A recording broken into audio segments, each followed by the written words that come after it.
जो है वो परमेश्वर हमारा नहीं देखता।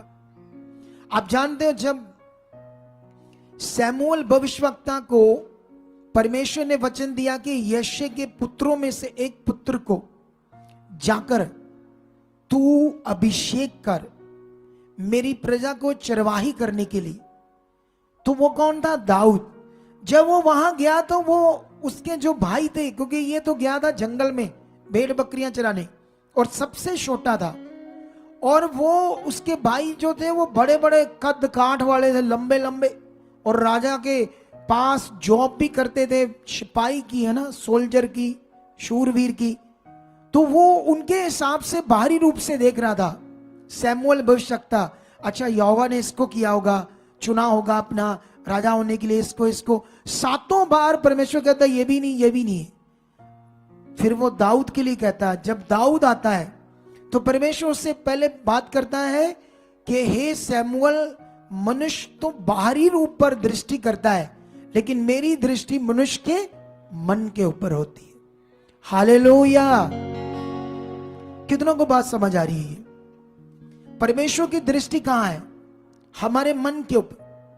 उसकी दृष्टि आपके बाहरी रूप के ऊपर नहीं है, क्योंकि हमारा कनेक्शन हमारे शरीर से, हमारी आंखों से, हमारे ये चिकने चेहरे से, और वो क्या करते हैं, उसको मिल जाती मार्केट से, थोड़ा गोरा कर देती क्रीम आपको, उससे आपका कनेक्शन नहीं होता।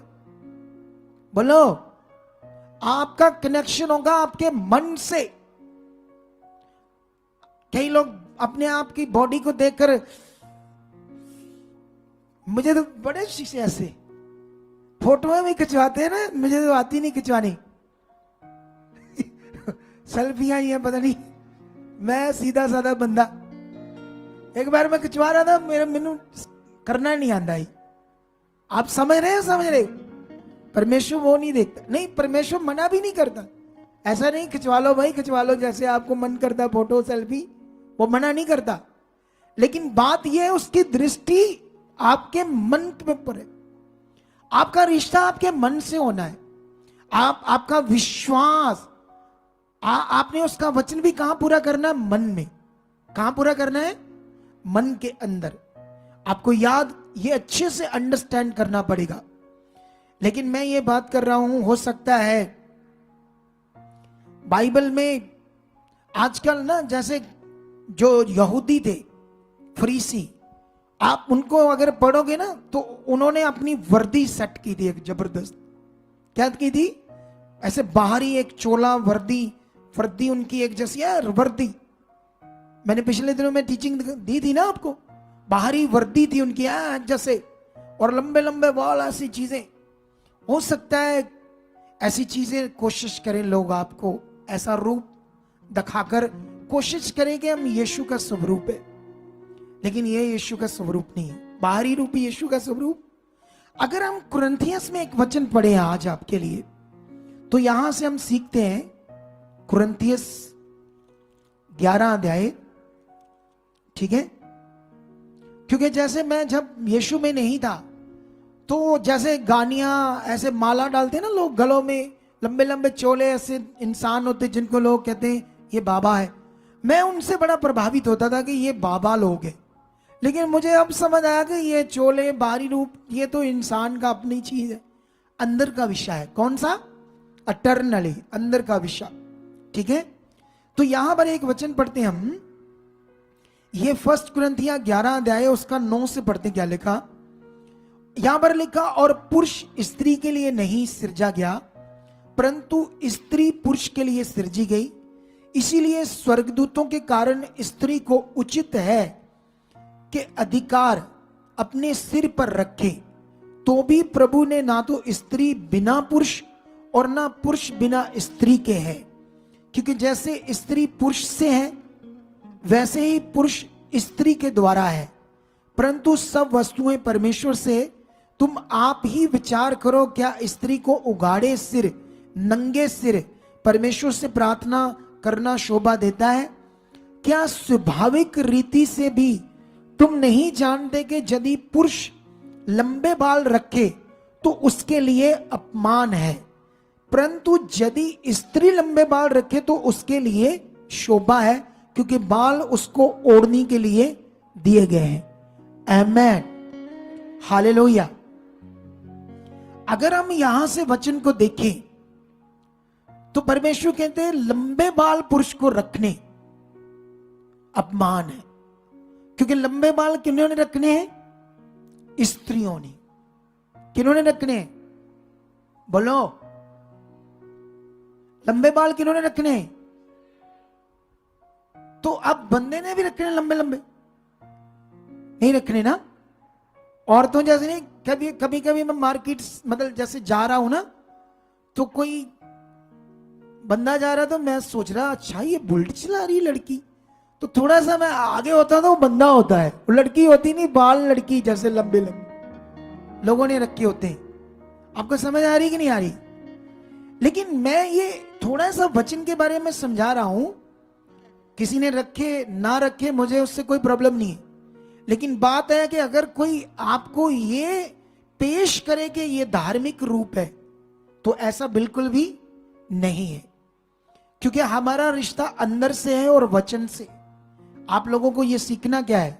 जरूरी है, बहुत ज्यादा, क्योंकि ये बड़ा जरूरी है विषय।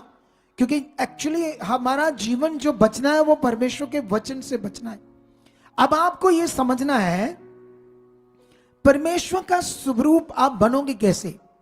अगर आप यूहन्ना 1:1 पढ़ो, मैं आज वो भी पढ़ाना चाहता हूं आपको, ठीक है, आपके लिए, ताकि मैं आपको आज प्रभु भोज का असली विषय समझा सकूं।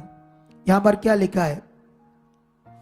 यहां पर लिखा, आदि में वचन था और वचन परमेश्वर के साथ था और वचन परमेश्वर था। सुनो, वचन ये कहता है कि परमेश्वर एक वर्ड है, वचन है, और जो परमेश्वर के मुंह से निकला वो भी क्या है? अगर परमेश्वर ने हमें कहा चोरी मत करो, झूठ मत बोलो, ये किसने कहा? ये वचन है। अगर परमेश्वर ने हमें कहा तुम 6 दिन काम करो और 7वां दिन मेरे लिए विश्राम का दिन ठहरे, अगर परमेश्वर ने 7वें दिन को हमारे आराधना करने के लिए रखा है, परमेश्वर की महिमा भक्ति उसकी इच्छा उसके साथ एक दिन हमने बिताना है, तो ये उसका वचन है। अगर हमारे अंदर ये वचन है तो हम उसके स्वरूप में बदल रहे हैं, यीशु के स्वरूप में बदल रहे हैं। हालेलुया। कितने लोगों को बात समझ आ रही है? समझ आ रही है या ये नहीं आ रही? तो आज से ये सीख लो कि जो वचन आप अपने जीवन में पूरा करते हो तब आप परमेश्वर के स्वरूप में बदलते हो। जैसे उस लड़की ने आज रिपेंट किया, तो आज उसने अपनी गलतियों को पश्चाताप किया, तो अब इसने परमेश्वर के स्वरूप में बदलने के लिए किया। अब इसके अंदर और अच्छा बनाएगा, आत्मा काम करेगा, स्पिरिट काम करेगा, इसका स्वभाव अच्छा होता जाएगा, आत्मा में बदलती जाएगी, इसके अंदर शरीर खत्म होता जाएगा, परमेश्वर का जीवन, यीशु का जीवन इसके अंदर बढ़ता जाएगा। हालेलुया। कितने लोगों को बात समझ आ रही है? आ रही है या नहीं आ रही?